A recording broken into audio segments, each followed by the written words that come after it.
Welcome back, everyone, after a quick break. I hope you had a great one, and I do hope that you made some new connections that will lead somewhere your idea or your network.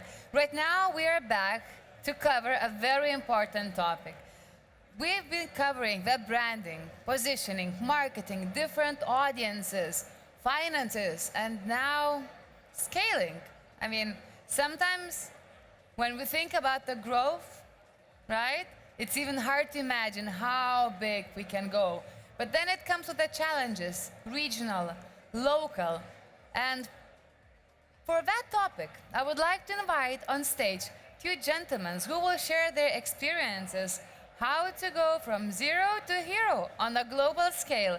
Let me introduce you to Subhash Ghosh and Mitchell Weinstock. Gentlemen, please take it over. Have fun.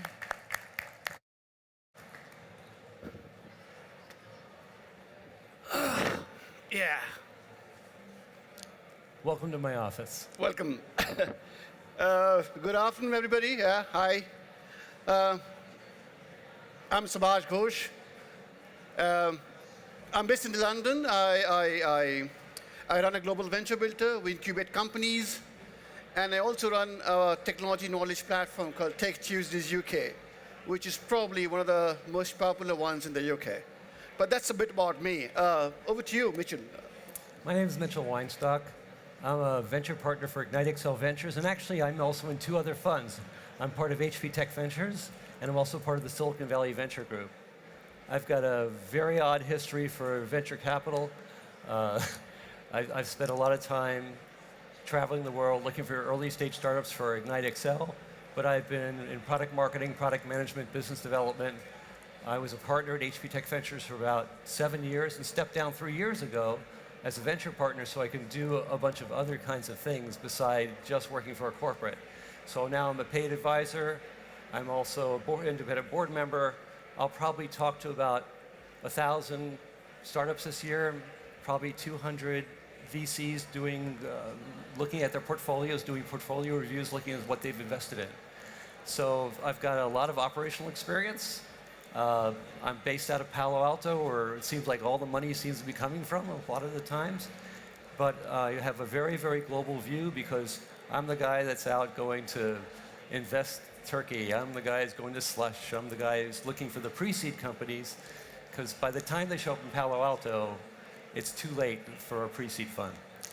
Oh, wonderful. No, I completely understand because Technoplat, the venture builder that we run, is a global one. We incubate companies from pretty much across the world.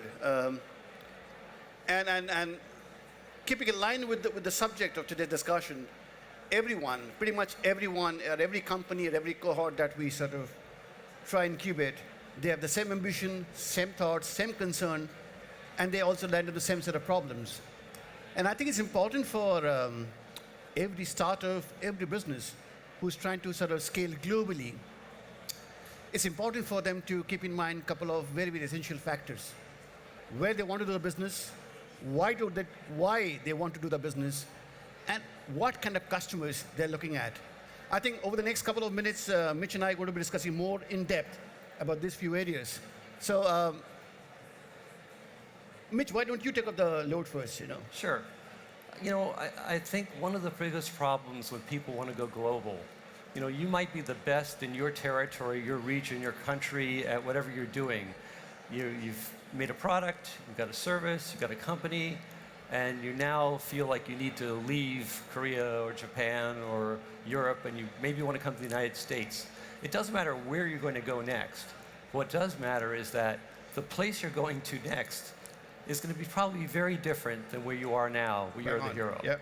Right? So what you have to do is kind of start over. You have to start off with doing a new business canvas. You have to start off by doing customer discovery calls again and customer validation calls. I can't tell you how many times I've talked to startups that have shown a product to a few friends and family members. They got some thumbs up from them, and they thought that's good enough. And I'm talking about making like 25 calls a week to people that may not like what you're doing to get feedback about what's going on, because the temperament of that country, what might already be happening there. They're going to inform you about what's going on. So just to add on to what Amit just mentioned, a lot of the funding, initial funding, comes from the family and friends. I think you mentioned, I believe you forgot to mention one particular letter. It's 3 Fs, what we say: family, friends, and fools, who actually put in the maximum amount of money. But then again, it's just not about money or funding, the way we see it. It's a question of localizing the product for that particular market, understand the legalities in that particular market, what are the concerns, what are the regulations in those markets. I think these are very important areas one really needs to keep in mind before really jumping into an ambition called let's expand globally. As I always say to all my cohorts, it's good to be important, but it's more important to be good. Yes, well, you can always fix a bad product with a great team, but you can't fix a bad team with a great product. You know, sometimes you have to pivot into different kinds of things, and a great team, you always hear, I was talking to somebody earlier today at a mentoring session, and they got very confused about the difference. People say, I'm always looking for a great team, but they're afraid of spending money on maybe a great sales force to do something, and then had this confusion. So no. When we're looking at the founders, that's the great team. Who has stock, who has control, who has the voting rights. As you spread out to the other parts of the team, they may complain about how much you're paying somebody, but they're looking to you, like, are you the person that's going to put out 10 years of your unrecoverable life to do this thing? What's your motivation that's driving you? You know, can you hit your milestones and do what you say you're going to do? Those are the kind of things that are going to be looked at, and it's not always the same from region to region. When I look at decks coming from South Korea or Japan, they look vastly different than what you see for the Silicon Valley shortcut decks. And you have to be prepared for that shortcut conversation. When they say you have to do a 3-minute presentation, they're not kidding. They're going to cut you off, and the last 4 slides that talk about what you want in your ask slide will disappear because you'll never get to say them. True.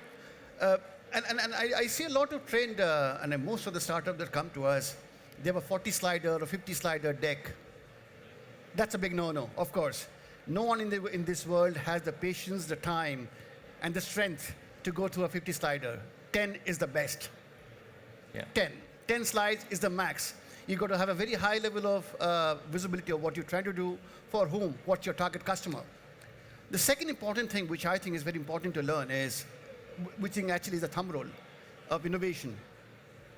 The unique thing about innovation is that almost 90% of innovation are born in the lab, and equal 90% die in the lab. Probably less than 10% actually goes to make their sustainable revenue.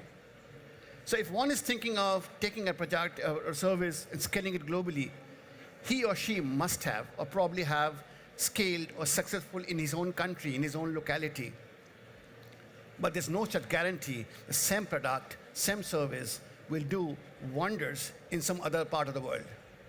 Therefore, it's also important to understand the market dynamics, what the consumer or the enterprise customer, the both sides of it, want in those markets. And third most important thing is, why do you want to grow? What is ambition? What is that trying to achieve out of it? You know, I see a lot of decks, and there's one slide, especially when they're going global, are very defective. And that defective slide is the competition slide. You know, you have to know who's already in that territory. And you have to know why you're 10 times better at that market entry than the people may already be there. And I get a lot of people saying, like, there's nobody else like us. So I give them this homework assignment, or I'll do it with a cohort of people in front of me. Say, okay, what's your elevator speech? What's the 140-character sentence that describes your company? And we all type it into Google together, and then you get to see the 20 companies or 30 companies that all describe themselves exactly the same way. And if you can't differentiate yourself between what a VC is going to be doing while he's listening to your text deck, say, hey, look at all these things coming up. What about these guys? What about that guy? I should never know more about your business and your company than you do. And if I can ask you a couple of questions that very quickly uncover that you have no idea these people exist, that confidence drops. And these presentations you're making overseas are nothing more than a confidence-building exercise. Every question that that guy's going to give you from that presentation makes them feel better or worse depending on how you're going to answer.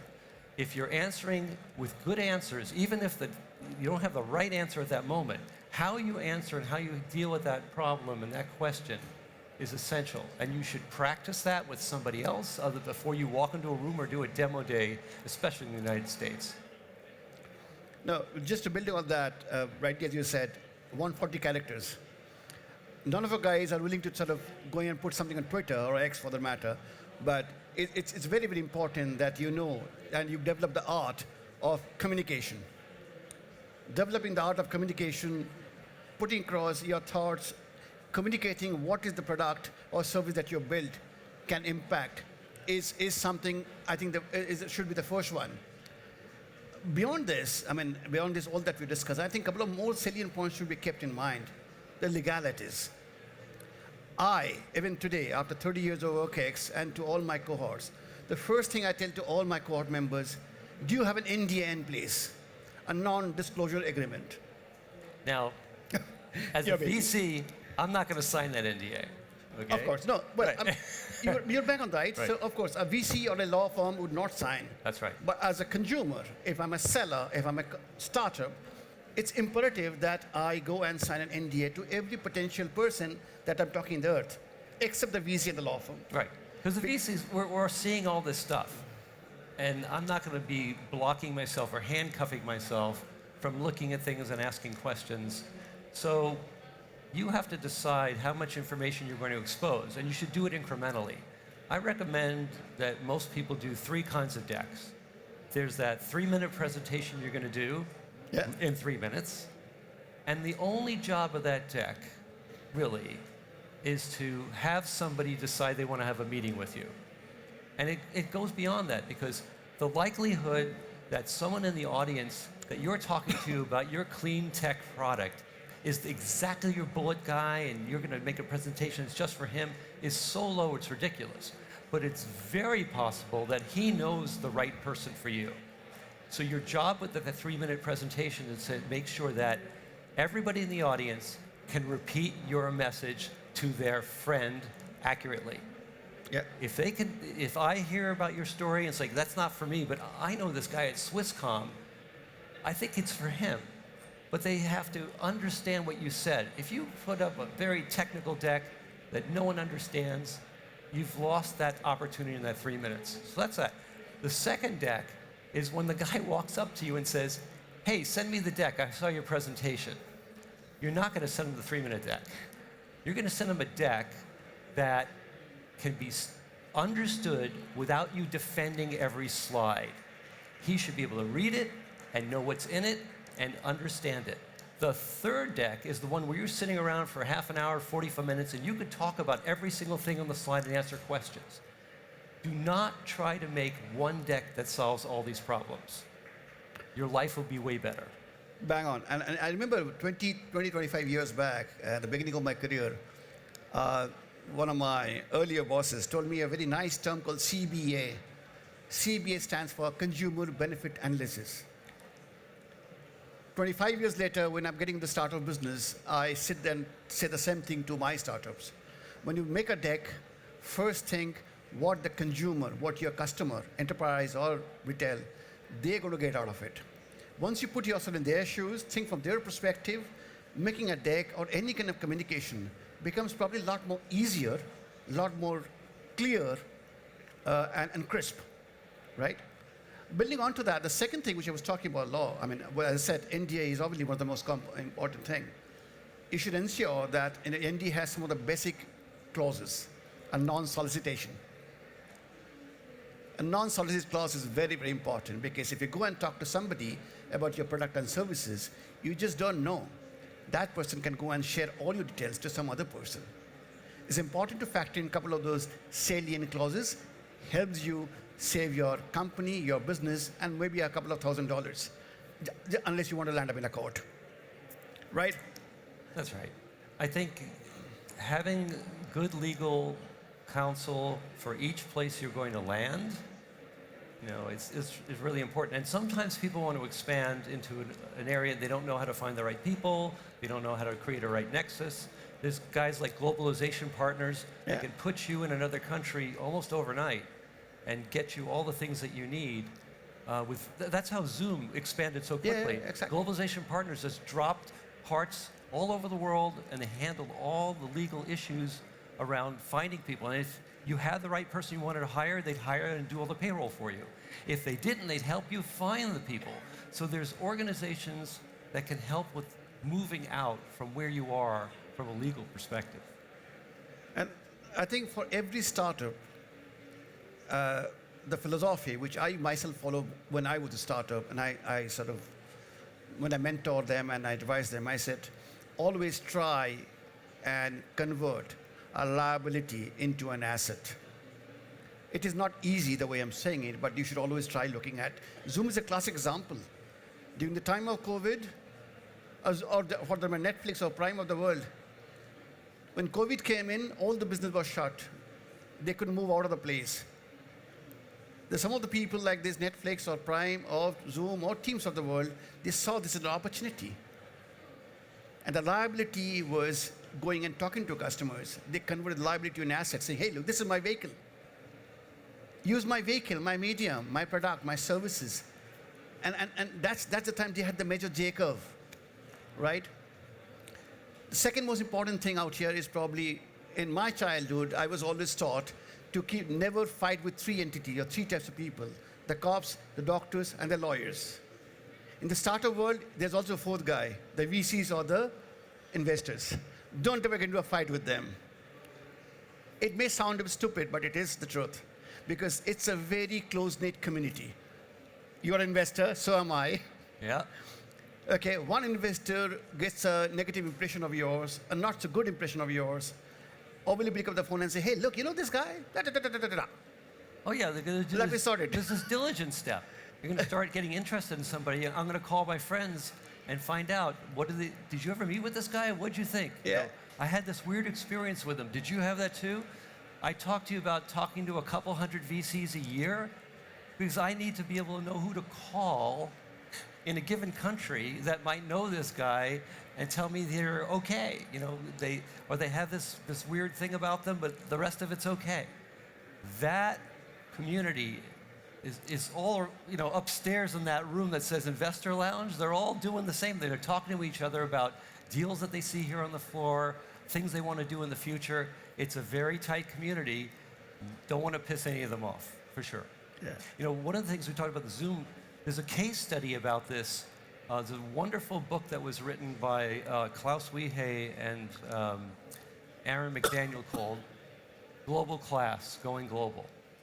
They took all the best practices about how you do this, and they wrapped it up into a wonderful little Wiley textbook, chapter by chapter. You just go through it, and it'll take you through all the steps. It's on Amazon if you want to take a look at it. And Zoom is actually covered in there. They interviewed them, and they explained the entire way that they did this. Yeah, I mean, as I said, I mean, so Technoplat, just to sort of go back a bit of my intro, we launched Technoplat in 2017 in Singapore, and we launched the UK chapter in 2019 December. The first set of cohorts that we recruited was on the 12th of March, 2020. I'm sure everyone in this room will relate to the time and the month, March 2020. It was not the best of the month for any civilization, and it's for our civilization.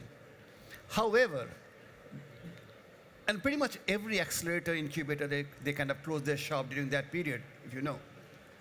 The reason why we survived, and again, same mantra, you call it, of turning into your liability into an asset.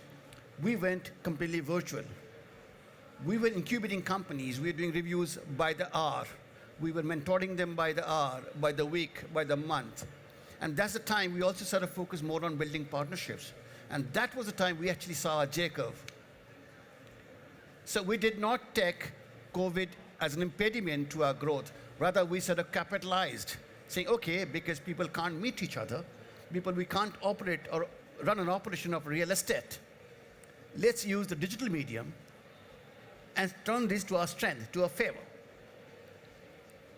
So I think it's important for you got to think everyone who is sort of wanting to start their own business, who's already a startup at some point of in the journey, should always keep that mantra in mind. Convert your liability into an asset. The more you think, the more ideas you'll get, and you'll get more chances and more opportunities of survival. Because if you're a startup, you've got to survive. You cannot relax. Yeah, and part of that survival is showing that you can hit milestones. Yeah. You're making promises that you're going to do something, and you need to show up and do it.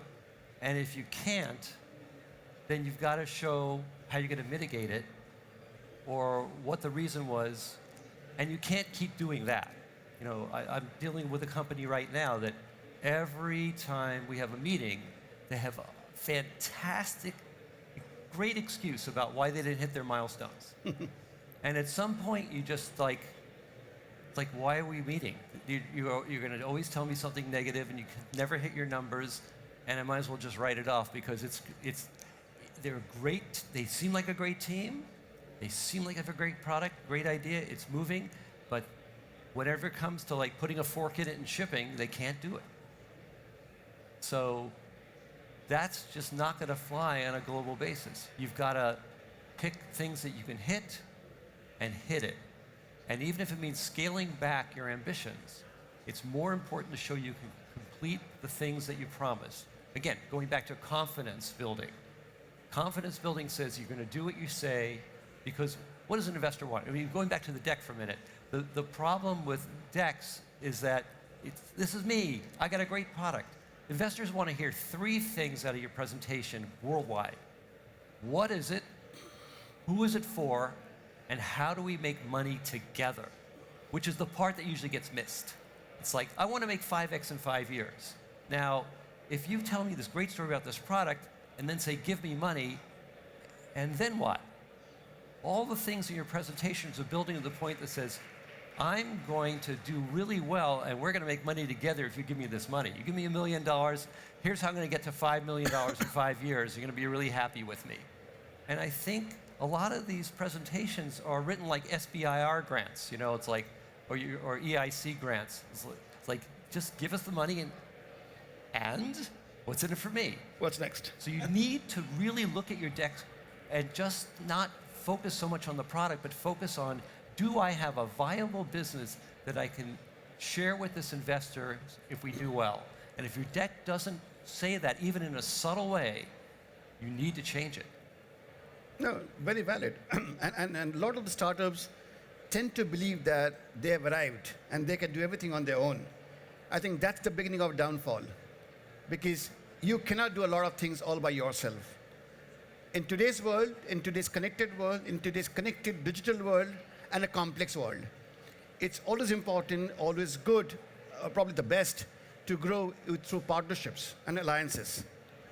Yeah, that helps you, A, access newer markets, understand newer technologies, build better innovations, 4, understand complexities of the markets. So the more partnerships you build in today's world, makes your life a lot more simpler. Don't try to go and conquer the world like Alexander. It's not going to add any value. Meet more people, share your knowledge, gain more knowledge, and build stories. You may not succeed the first time, but I can assure you, you can definitely go to succeed the second and the third time. I mean, that's my submission. These are business development skills, really. So if you're the technical founder in the company, your co-founder needs to have these business development skills. You know, when I look at a couple of founders, and I'm always worried about the ones that are single founders. We could talk about that till we're blue in the face about it. Is a single founder okay? And most of the time, I want to see two guys. There's going to be a technical guy that knows the stuff cold, and then there's the guy who's going to do the decks and do the forecasts, and is the personality is going to find all the things, because the technical founder usually doesn't want to do everything. So you need the other half. I mean, even the Sith had an apprentice. I want to see the power of 2 in most cases. Not always, but most of the time, if I have a single founder, it raises red flags for me. It's like, are they hard to get along with? Do they not want to share their stock? Are they, you know, what's going on? And there may be a good excuse, Like they had a founder, but it didn't work out. They're looking for somebody else. But also, if I may interject a bit, so I've gone to that stage myself because I've been a single founder pretty much early part of my life. And well, things have been very good. While I used to clock a decent amount of revenue, but when you sit with the investors, the concern is not I am bad. The concern is what if? What if Subhash goes, maybe just takes a meeting on his health. He's probably, let's say, is not accessible. Who's going to take care of the business then? That's a starting point. And also, remember, everyone thinks the same way. 1 + 1 is equal to 11, which means if you have more number of co-founders, it's only going to contribute, translate into better execution. But a one-man army always tends to create a bit of uncomfortableness within the investors. And you need to, there's a lot to do. Yeah. You really need to share that. And you need to have someone who's got skin in the game, who's got voting stock. Bang on. So, again, if you have a co-founder that's got skin in the game, that's great. And what is their role? What are they going to be doing? We've got 13 minutes left. Should we ask some questions? Yeah, I think we should sort of, there's about 30 minutes left right now. We can open up for questions. There's some microphones. Raise your hand. Someone will run over there with a mic, and we'll take some stuff. Or we can continue to babble on without you. Please. Hi, my name is Rupesh Kumar. First of all, thanks for the great talk. My question is to Subhash. You said it right that the build. Yes. Am I audible now? Yeah. We can hear you. Yeah, you said it right that building partnership is very important, especially going international. But also, wrong partner can really hurt you a lot, and before you realize your 1 year is gone, and then you're still back to zero. So, what should we look for while choosing a partner? What point should we consider? There's actually no formula out there. And choosing a new partner is as good as getting a new wife. I'm sorry. See, you got to take the risk. You got to build a trust. Okay. You just don't know when it's going to happen and what is going to happen. But yes, there are subtle criteria you should look for. Does he understand the business? A, is he or she aligned with your mission or your vision that you have? And most importantly, in any business, you got to be committed. Okay? You can't have a partner who is saying, okay, I'm going to spend 20% of your time, and I'm going to spend another 30% with some other guy, and remaining with some other person. Which is good. He could be a multitasker, but then he or she is not entirely committed with you. Okay? So you got to decide that point of time, what is the deal you want? Do you want a committed person, 24/7 with you? Okay? Equally putting the same amount of effort, struggle. So that's the thing we got to. There's no, all I'm saying, you got to sort of be at that place and be the right man to take the right call. Sorry, I don't have a definite answer. Maybe you can add something. No, not to that. I saw a hand back over there, young lady. Everybody to me is a young lady. I think he had a question in the first row. Excuse me. Hello. He's going for Okay, that's fine. Okay. her first. Okay. So I didn't see it. Hi. Hi, good evening. You talked about the importance of a team. So, for example, my team, I'm grateful to have a good, we have great retention. However, I found that people who come, sometimes they don't really, maybe they're starting from the ground up. We've trained them. And then you have maybe bigger companies who want to employ them. For example, I just received an email from someone on my team saying, oh, she's resigning. But I know that it's because she's going somewhere to another company that's bigger. And these are people who learned everything from us, and now they've become stars. Good one. How do we, not necessarily holding them back, but ensure that we're able to still reap the fruit of our labor, so to speak? Can I take this? You want to start? So when you said this, I was thinking something else came into my mind. Way back in 1998, actually, the early part of my career, I used to work for a company. And for every event they used to have, they used to pass on a folder. The folder had a couple of words written on that. And the words were, invest in training, it pays.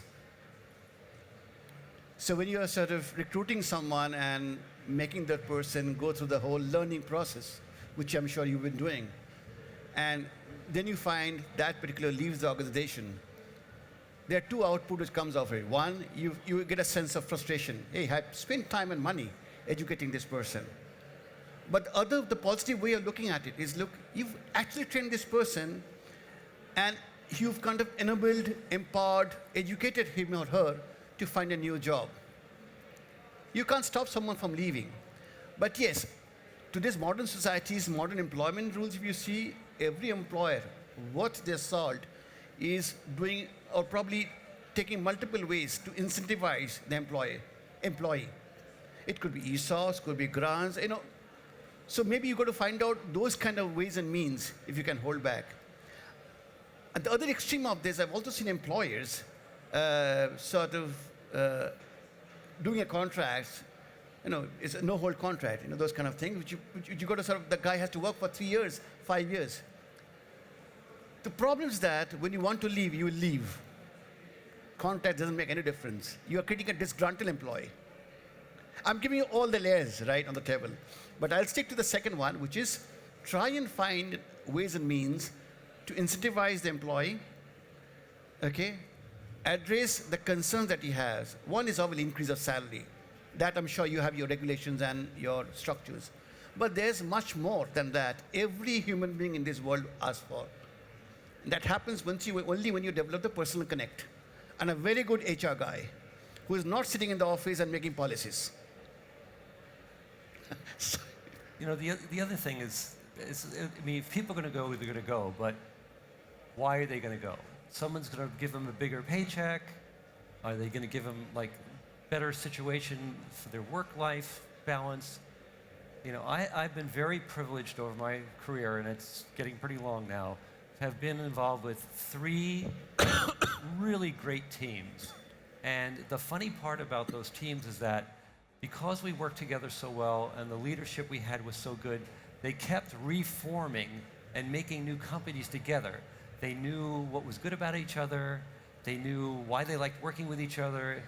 And so I had one company exited to Marvell, one exited to Sony, one blew up and came back to life, which was Razer, the gaming company. All those people in those groups, a bunch of them were escapees from QuickTime at Apple, kept reforming and building businesses together because we loved working with each other.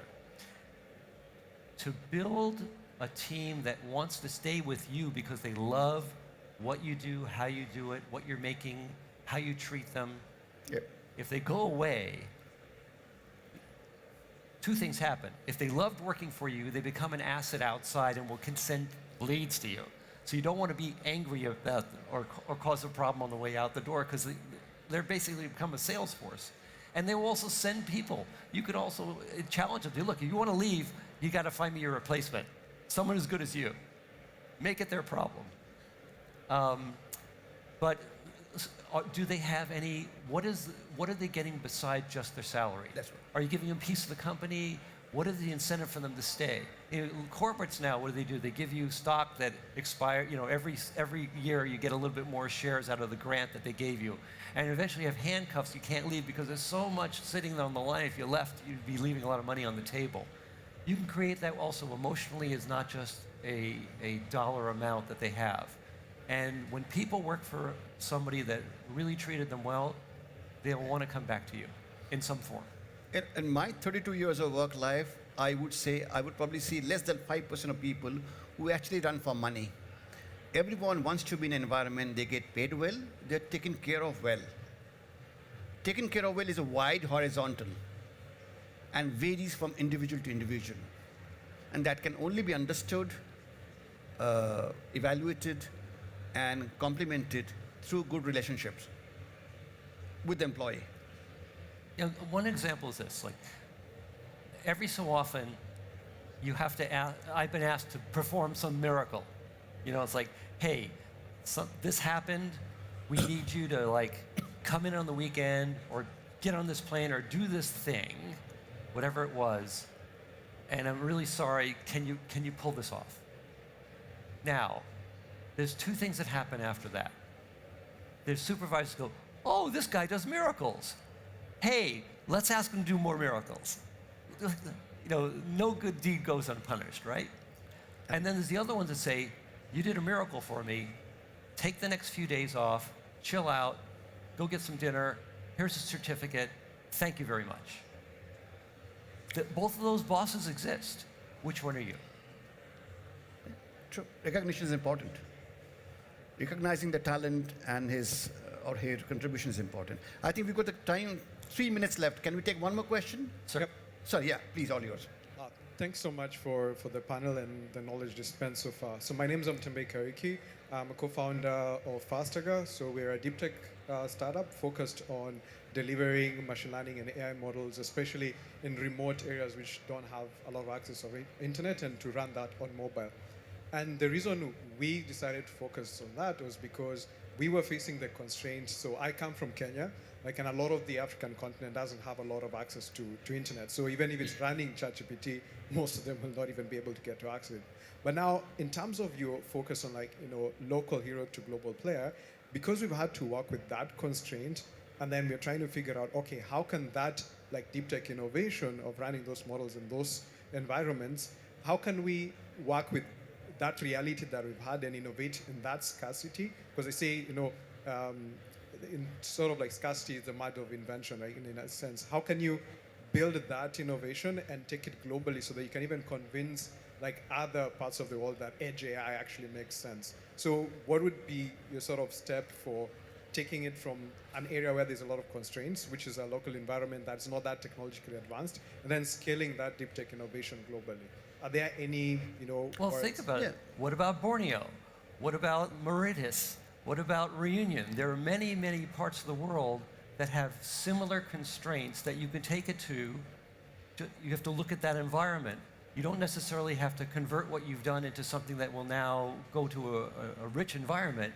There's plenty of non-rich environments that have very similar constraints that you could expand to, and you need to just kind of look at that. And also, as I mentioned some time back, you can't reach every corner of the world all alone. You've got to look for right partners.